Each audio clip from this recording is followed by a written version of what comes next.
하나님 말씀 함께 보시겠습니다. 레위기 23장 1절부터 8절 그리고 요한복음 2장 1절부터 11절 말씀입니다.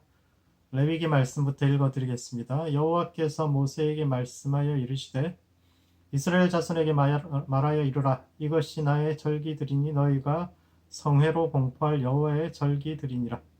엿새 동안은 일할 것이요 일곱째 날은 쉴 안식일이니 성회의 날이라. 너희는 아무 일도 하지 말라. 이는 너희가 거주하는 각 처에서 지킬 여호와의 안식일이니라.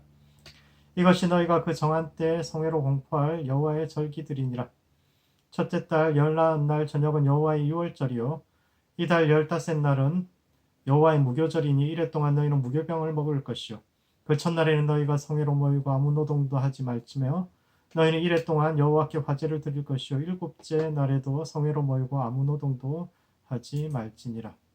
요한복음 말씀 읽어드리겠습니다.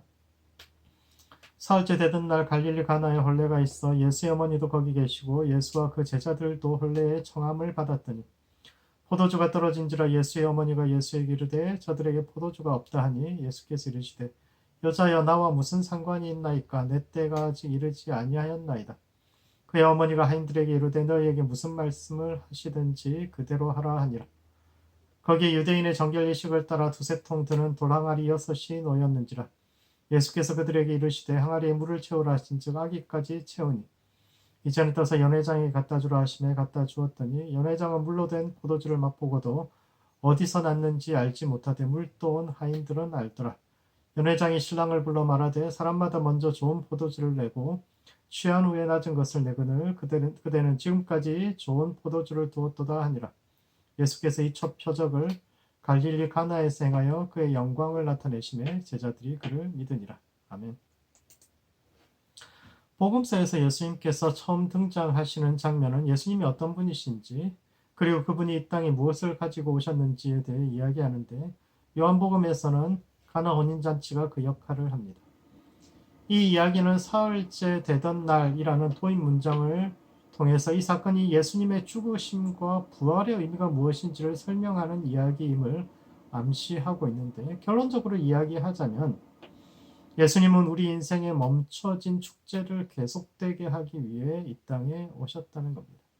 그런 점에서 축제가 어떤 것인지 그리고 어떻게 우리의 인생을 축제로 바꿔갈 수 있을지에 대해서 오늘 함께 생각해보는 시간을 갖도록 하겠습니다. 첫 번째, 예배와 일상의 조화가 필요합니다. 이스라엘에서 축제는 곧 잔치인데 레위기 23장은 이스라엘 백성들이 지켜야 할 6가지 축제를 이야기하고 있습니다. 그 중에서 매 7일마다 돌아오는 안식일을 제외하고는 모두 1년에 한 번 돌아오는 계절 절기들이요. 이는 율법의 발전과 관련이 되어 있는데 이는 첫 번째, 축제는 인간이 자연을 다스릴 수 있게 되었다는 선언으로부터 시작합니다. 고대의 축제들이 대개 곡물 수확과 관련이 있습니다. 유월절이나 오순절이 출애굽한 날과 성령 강림절이라는 영적 의미를 가지고 있지만 근본적으로는 이스라엘의 주요 작물들의 수확과 관련이 있는 날이기도 합니다. 무교절은 보리 수확, 초실절은 밀 수확, 초막절은 과일 수확과 관련되어 있는데 이는 절기가 전통적인 축제의 날과 연관되어 있으며 이는 태양의 운행 주기를 파악한 율법과 관련된 날들입니다. 축제는 율법의 제작과 달력의 제작과 관련이 있으며 율법을 알게 되었다는 것은 인간이 자연을 이해하고 통제할 수 있을 뿐만 아니라 보이는 세계를 넘어 보이지 않는 세계로 생각을 확장시킬 수 있게 되었다는 것을 뜻하기도 합니다. 가장 먼저 율법을 발전시킨 나라는 이집트였는데 1년에 한 번 오시리스 별자리와 태양이 동시에 지평선에 나타난다는 것을 발견했고 그래서 이 날을 한 해의 첫날로 삼았으며 그로부터 1년은 365일로 이루어졌다는 것을 알게 되었고 또 1월 1일부터 세어서 매해 7월에는 홍수가 나서 나일강이 범람한다는 것도 알게 되었습니다. 여기서부터 율법이 발전하게 되는데 율법을 알게 되었다는 것은 단지 날짜를 셀 수 있게 되었다는 데서 그치는 것이 아니라 땅에 속한 사람이 하늘을 이해하고 통제할 수 있게 되었다는 것을 의미하며 이는 인간의 정체성과 자기 인식에 커다란 변화를 가져오는 일대의 사건이 되었습니다. 이전까지는 운명처럼 수용하고 받아들일 수밖에 없었던 일들을 이제는 미리 예측하고 통제함으로써 스스로의 운명을 결정할 수 있게 되었을 뿐만 아니라 이를 통해서 자신들이 하늘의 자손이라는 주장을 할 수 있게 됩니다. 언제 계절이 바뀌는지, 그리고 겨울에 내린 눈의 양을 바탕으로 홍수가 언제쯤 어느 정도까지 일어날 수 있는지 예측할 수 있게 되었다는 것은 스스로를 하늘과 연결된 존재, 즉 하늘을 통제할 수 있는 하늘의 자손으로 여기게 되었다는 겁니다.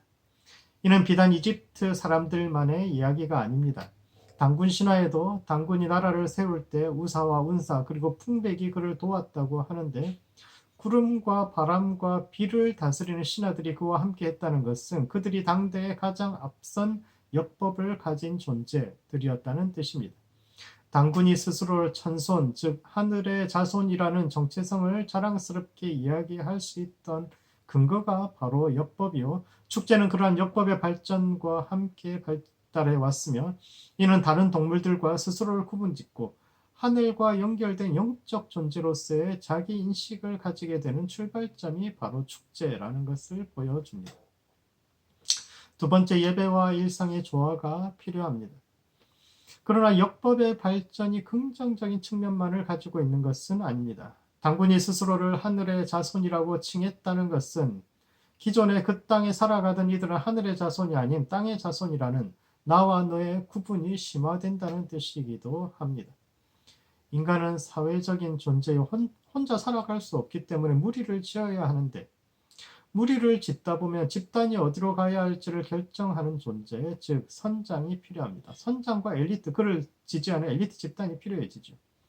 사람은 자유롭고 평등하게 태어나지만 무리를 짓는 과정에서 자유를 포기하는 대신 안전을 제공받고 이로 인해 필연적으로 수직적인 위계 구조가 발생하게 되는데, 이는 근본적으로 자유롭고 평등한 인간 본성과 충돌하게 되고 이로 인해서 사회에는 긴장이 발생하게 됩니다. 문화와 문명이 발전할수록 하늘과 연결되어 권력을 가진 이들이 자기 권위를 주장하기 시작하고, 힘이 없는 이들은 가진 힘마저 빼앗기는 양극화가 심화되기 시작합니다. 힘을 가진 사람들은 힘의 근원이 되는 지식을 아무나 가질 수 없도록 상아탑에 가두어서 사유화하려고 하고, 한번 수직화되기 시작한 사회는 점점 양극화가 심화되어서 공동체는 그 끝에는 결국 공동체가 내부적으로 붕괴될 위험성에 처하게 되는데, 그러한 사회적 긴장을 풀어주고 원초적인 인간의 모습으로 돌아가서 서로 간의 연대의식을 회복시키는 시간이 바로 축제요 예배이기도 합니다. 이는 사람에게는 일상과 축제 두 가지가 다 필요하다는 것을 뜻합니다.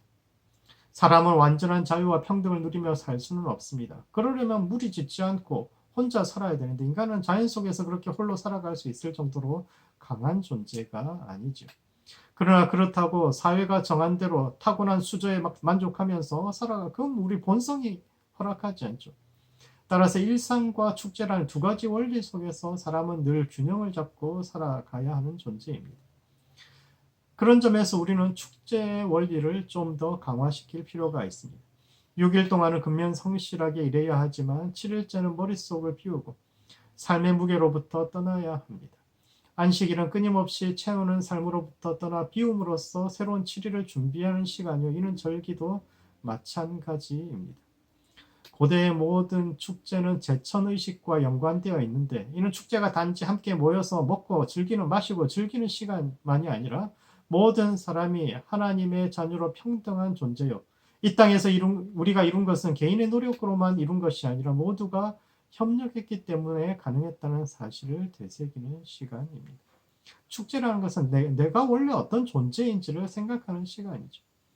하나님은 절기를 만들어서 이스라엘 자손들이 함께 모여 하나님을 기억하고 이웃과 형제를 새롭게 할 시간을 가지라고 하셨는데, 이는 하나님의 백성을 하나님 백성답게 그리고 인생을 참된 축제의 현장으로 만들어가는 비결이 예배와 일상의 조화에 있다는 것을 의미합니다. 삶의 모든 순간이 축제의 순간같이 될 수는 없습니다. 축제는 일상이 있기 때문에 의미를 가집니다. 사람은 끊임없이 반복되는 일상만으로도 살 수 없고, 또한 영원히 축제만을 즐길 수도 없습니다. 삶을 축제로 만들기 위해서는 적어도 일주일에 하루는 무거운 짐을 내려놓고 삶을 즐기는 여유를 가져야 합니다. 우리를 창조하신 완전하신 하나님께서 언젠가 우리의 삶을 완성에 이르게 하실 것을 믿으면서 지금 이 자리에서 그 미래의 구원을 미리 연습하는 것도 필요합니다. 축제는 자신을 놓아버리고 마음껏 욕망을 발산하는 시간이 아닙니다. 이방의 축제는 그랬죠. 극단적인 양극화의 현실 속에서 사회적 긴장을 풀어주기 위해서 술과 성과 향락을 무한정 제공하는 방식으로 이방의 축제는 발전했지만 기독교의 축제는 겸허히 자신을 돌아보고 하나님을 기억하며 이웃과 즐거움을 나누는 시간으로 발전해 왔습니다. 나아가 이스라엘 백성들은 3년에 한 번씩 11조를 공동 창고에 쌓아놓으면 제사장뿐만 아니라 가난한 사람들까지 그것을 가져다 축제 때 즐기는데 사용할 수 있도록 허락하고 있는데, 그러므로 예배와 일상의 조화를 이루어야 합니다. 6일 동안은 열심히 일하되 7일째는 잘 쉬어야 합니다. 놀기만 해서도 안 되지만 그렇다고 너무 일만 하며 살아서도 안 됩니다. 일할 때 일하고 쉴 때는 쉼으로써 자신의 인생을 축제로 만들어가는 모든 성도들 되시기 바랍니다. 두 번째, 부정한 생각을 정결케 함으로써 자신의 인생을 축제로 만들어야 합니다. 예수님께서 갈릴리 가나요 혼인잔치집에 가셨는데 포도주가 떨어집니다. 체면을 중시하는 근동 문화에서 손님 접대를 잘못했다는 것은 앞으로 그 마을에서 얼굴 들고 살 수 없다는 의미이기도 한데, 예수님은 정결례에 쓰이는 물을 포도주로 만들어 주심으로 그들의 잔치가 계속되게 하셨는데, 이는 첫 번째, 부정한 생각을 바꾸어야 합니다. 사람은 왜 불행할까요? 사람이 불행한 이유는 다양하겠지만 불행을 당한 사람들의 공통점은 스스로를 부정한 존재로 여긴다는 데 있습니다. 요한복음에서 예수님을 만났던 사람들이 대부분 스스로를 부정하다고 생각하는 이들입니다. 5번 결혼에 실패하고 6번째 남자와 결혼식도 올리지 않고 함께 살아가던 사마리아 여인이나 38년 동안 병상에서 일어나지 못하고 누군가의 도움과 기적을 한없이 기다려야만 했던 사람의 공통점은 스스로를 부정한 존재로 여겼다는 점입니다. 사람들은 불행이 닥치면 내가 전생에 무슨 죄를 지어서 라고 한탄하면서 그 원인이 죄와 부정에 있다고 생각하며 스스로를 자학하는데, 이와 같이 병든 마음이 우리를 더욱 불행하게 만듭니다. 살다 보면 마음이 병든 사람들을 많이 만날 수 있습니다. 호의를 권리를 알고 해주는 것도 없이 무작정 받는 것을 당연하게 여기는 사람들도 있고, 자신에 대한 조금의 비판도 용납하지 못하고 날카롭게 가시를 곤두세우고 사는 이들도 있으며, 상식적이지 않은 사람들이 세상에는 아주 가득한데 나이 들수록 그런 사람들의 마음의 병은 더 깊어지는 것 같습니다. 그런데 왜 그럴까요? 살아온 날들이 많아지고 만난 사람들이 많아질수록 지혜가 깊어지고 사람을, 이웃을 사랑하게 되는 것이 아니라 오히려 사람에게 질리게 되는 이유는 무엇일까요? 대부분의 사람들이 나이 들수록 친구 만들기가 쉽지 않다고 이야기합니다. 어렸을 때는 그래도 쉽게 친구가 되었는데 나이 들수록 그것도 쉽지 않다고 이야기합니다. 마음의 병을 가진 것은 일부 사람들의 이야기가 아니라 보통 사람들, 우리 모두의 이야기이죠. 살면 살수록 인생은 살아볼 만한 것이란 희망을 갖게 되는 것이 아니라 인생은 고통의 바다라는 생각이 짙어집니다. 삶은 우리를 지치게 하고 황폐하게 하며 마음을 병들게 하는데 왜 그럴까요? 왜냐하면 우리가 세상의 잘못된 신화를 믿으며 살아가고 있기 때문입니다. 수학에는 공리라는 것이 있습니다. 더 이상 증명할 수 없는, 그냥 이것이 규칙이라고 정의하고 시작하는 것들이 있는데, 이와 같이 사람들의 생각과 의식 깊은 곳에서 인생에 대한 공리로 자리 잡고 있는 것이 바로 신화입니다. 신화는 신들에 관한 이야기가 아니라 인생이 어떤 것인지에 대한 각자의 정의인데, 오늘날에도 사람들은 여러 가지 신화를 믿으며 살아가고 있습니다. 누구든지 열심히 노력하면 성공할 수 있다는 아메리칸 드림을 믿으며 사는 사람들도 있고, 부자가 되고 더 높은 곳으로 올라가면 더 가치 있게 된다는 환상에 매여 살아가는 사람들도 있으며, 가난이 인생을 비참하게 만든다는 미신 속에서 어떻게든 그것을 벗어나려고 노력하는 이들도 있습니다. 그리고 이러한 신화의 관점에서 인생을 돌아보면 자신이 한심해지고 인생이 불행해집니다.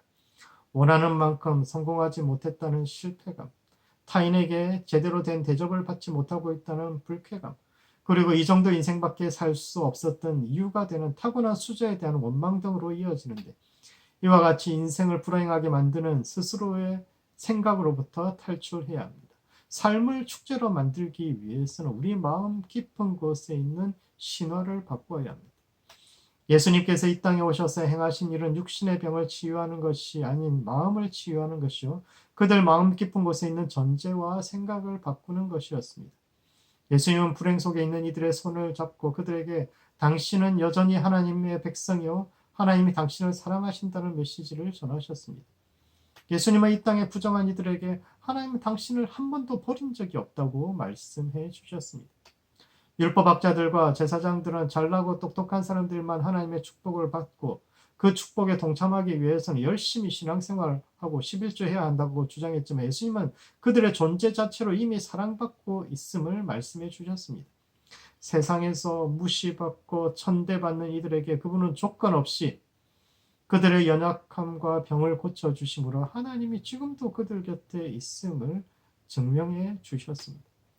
인생에는 한계가 있고 각자에게는 주어진 자리가 있는데, 그것은 우리가 잘나서도 혹은 못나서도 아니고 단지 그것이 우리에게 주어진 자리이기 때문입니다.